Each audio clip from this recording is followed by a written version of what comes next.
Hey, welcome to the Never Ending Garage. Today we're going to tackle some drum brakes on the back of my Mitsubishi Mirage. So, for those of you that have never done drum brakes, I can kind of give you a little tutorial. And for those of you who have done some drums in the past, this should be easy for you. Now, not every car is going to be the same. There's differences from years to year, and you may have a completely different make and model, but drums are all kind of pretty much the same. So let me start out with telling you what my car was doing. One day it drove fine, and the next when I was going to use or apply the brakes, I'd get a grinding noise from the right rear. Now I've already done the right rear, I'm just on the left rear now, but what had happened was one of the shoes had completely worn down to the backing plate at only 70,000 miles. So, I guess for a Mirage, they put the cheapest parts on them as possible. So now we're moving to the driver's side. I've got the wheel off already, so we're going to get started and walk you through some of the steps to get this job tackled.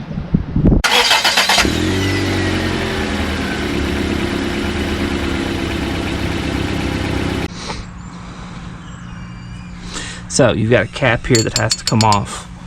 So you can get just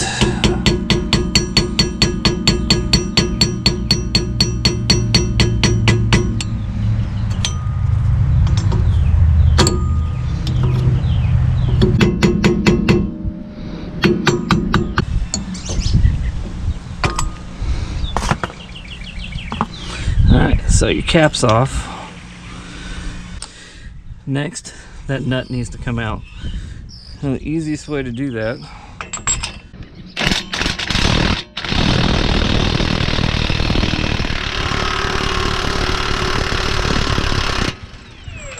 your drum should slide right off, and it does, so that's a good sign. When I went to pull my drum off on the other side, it was stuck. I mean, it wouldn't slide back and forth at all. So there's a little window on the back here that's got a little plug in it, a little rubber plug, and all you got to do is take that little rubber plug out, and there's an adjusting wheel behind it that spreads the shoes outward or inward.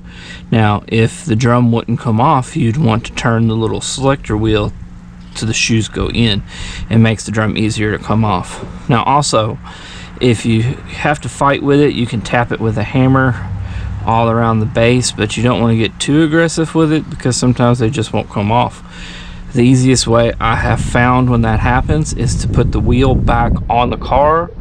Obviously don't let it down off the current or off the jacks, but put both the wheel back up and use the wheel to pull the drum off.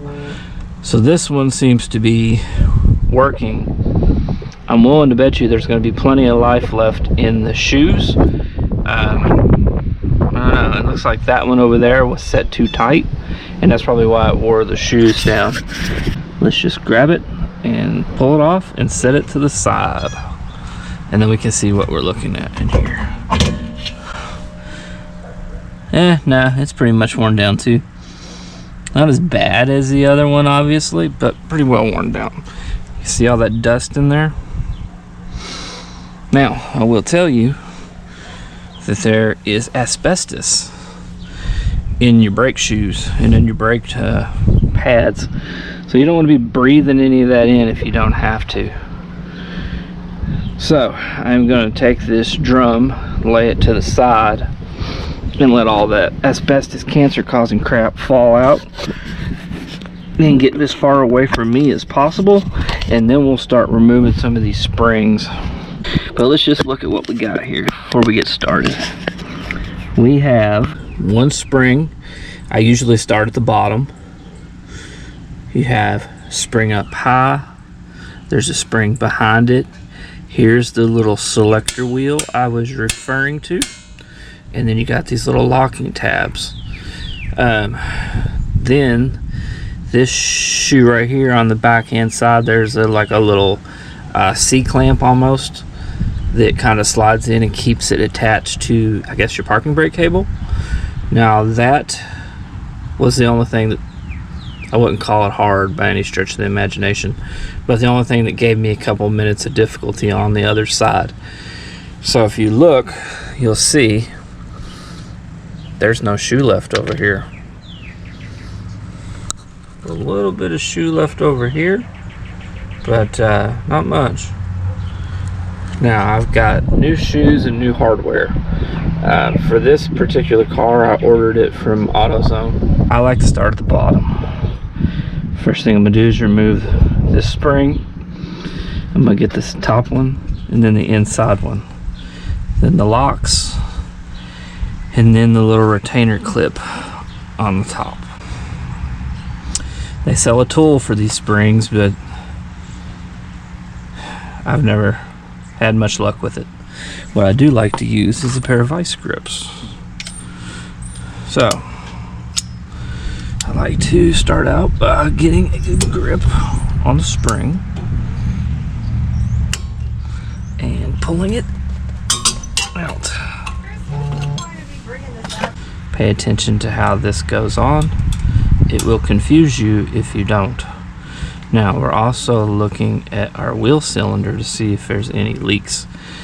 I see 0 leaks. So if there was, there's 2 little bolts on the back that hold it in place and a brake line.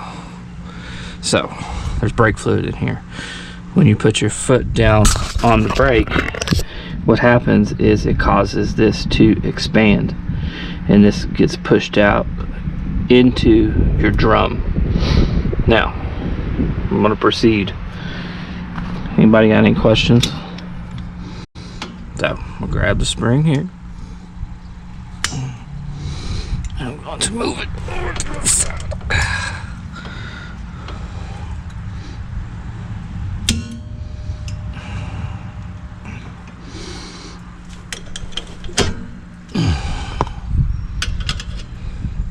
No bad thing about doing this by yourself.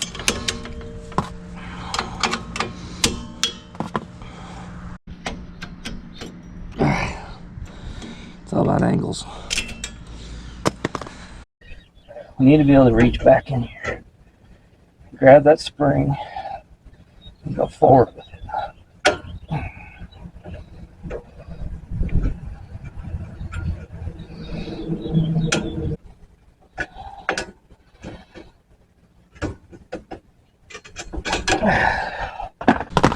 Here's the inside. Now we got the locks to remove. You can do that. A pair of pliers. Just take them, turn them until they line up. Push in at the same time.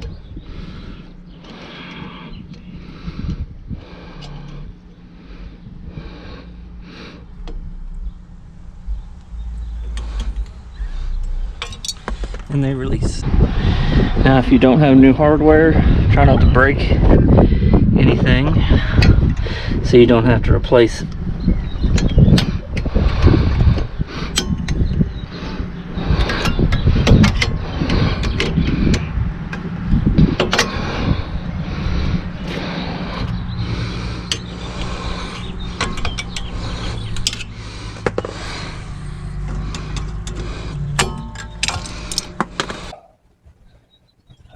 Front shoe,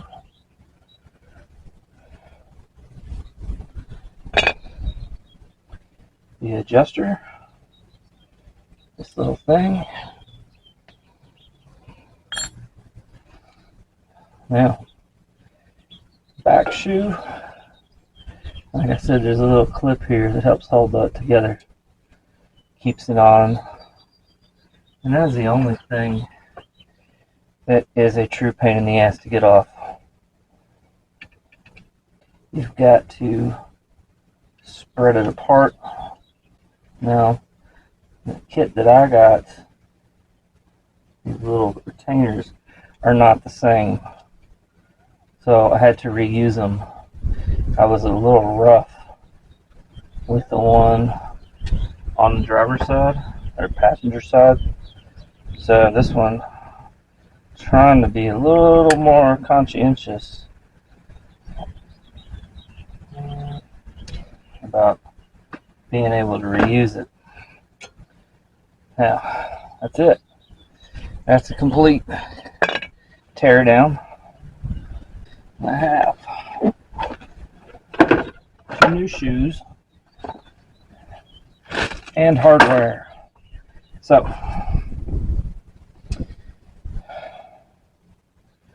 here is the shoe that goes here.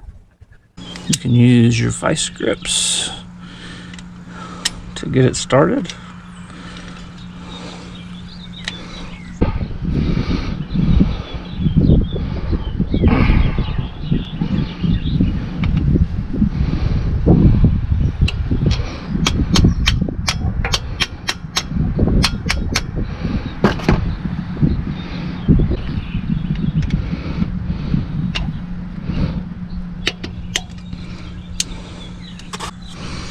What you want to do is re-squeeze it together.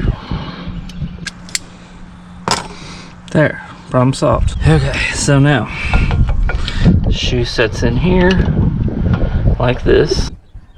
So we've got our bag of hardware. So let's compare our pins. Make sure they're the same length. Look like it. The ones in the kit actually look like they're better, but they're probably weaker. Okay. We have new springs, new retainers. The original ones had red paint on them. So, like I said, not like it matters. And we go in and turn. This is the only part I dislike.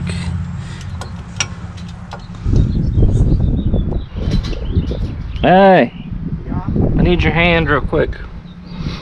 Attempt to hold it right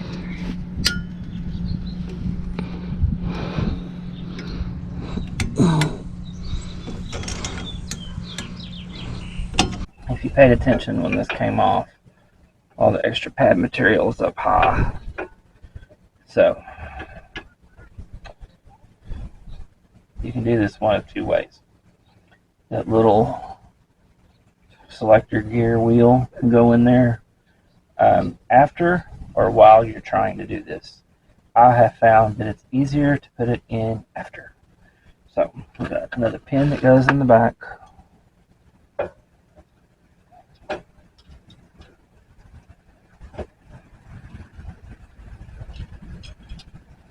Okay. Now, don't worry, this is going to get all twisted and cockeyed around until you get ready to drum on. So don't sweat it too much. Spring and retainer. So, this is much easier to do when you have another hand here to help hold it. This side's easier than the rear, so we're just going to take it, get a good grip. We're going to push it in and turn. See, almost there that time, and turn, and we are locked. So now, like I said, you can kind of fight to get these centered up. Either which way you go, you're going to do a lot of sliding back and forth. Alright, so first thing we can do is we got our new springs. There's the back one, the outside one, and the bottom one. This rear spring is not going to be much fun. See this little window right here? It's held in by a little rubber plug, which I need to put that one back on the other side. The wheel, selector wheel, that you can turn from the back with a screwdriver to spread the pads or to contract the pads, is actually needing to be close to that. Now you can see we're off. So what I like to do makes life a little easier is go ahead and contract this as far in as possible to where it's going to be easy to put in. This hooks in back here and gets stretched to that little spring right there. Alright. So there's one spring.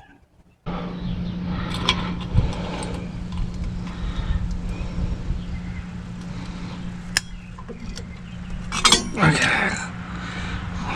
Hold that thought. Huh? I said hold that thought.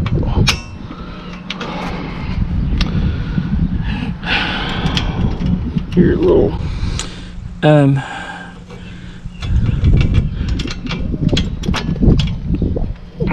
hey.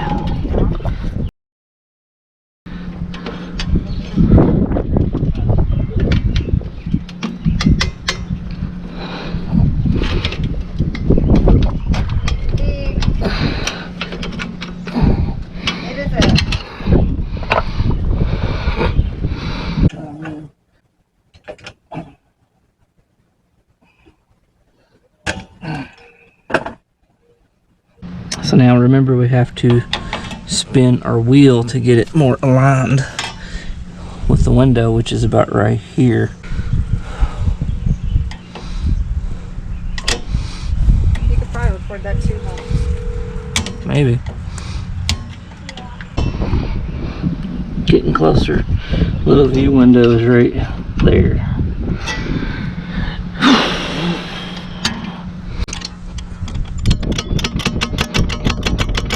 I have to put shoes on this car. It's gonna need drums. Probably needs them now, to be honest. I'm getting too old for this shit.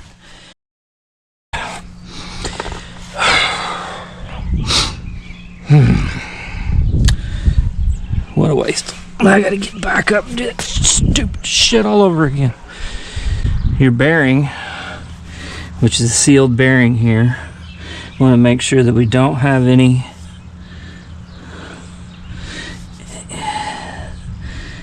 anything that's going to cause us bearing issues. I'm going to clean off, I guess you would go ahead and call that a spindle. Wipe it down with some brake parts cleaner. What I like to do is just put just a very light, just film of grease around it.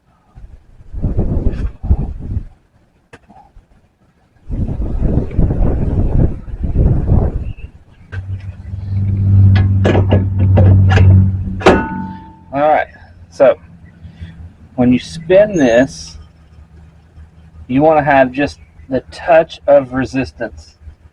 Right now, there ain't nothing stopping that. We're going to come back off with the drum. Now, instead of going down, we're going to go up. Just a couple clicks. Try to get a little bit of resistance.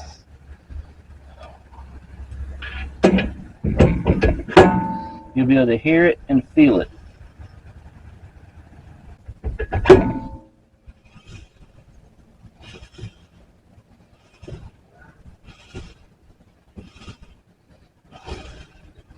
Good enough. So, that's basically how you do a drum. Very easy, very simple. We're going to take a test drive to make sure all is well. But first, you got to put this nut back on. Now this nut on this particular car, I think is about 110 to 115 foot-pounds. So,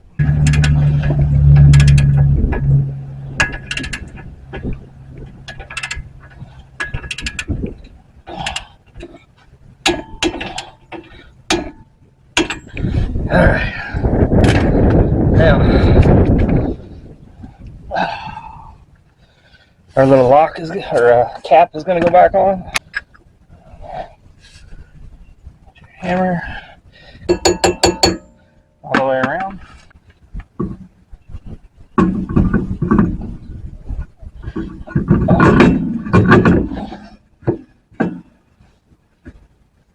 good to me.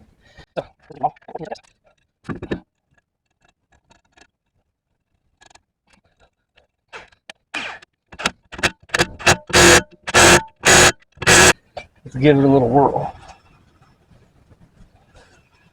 Perfect. I think we have accomplished what we set out for. Drum brakes are not a hard thing to do. Don't let it intimidate you. I'll have many more different type of videos like this coming in the future. So I will see you on the next one.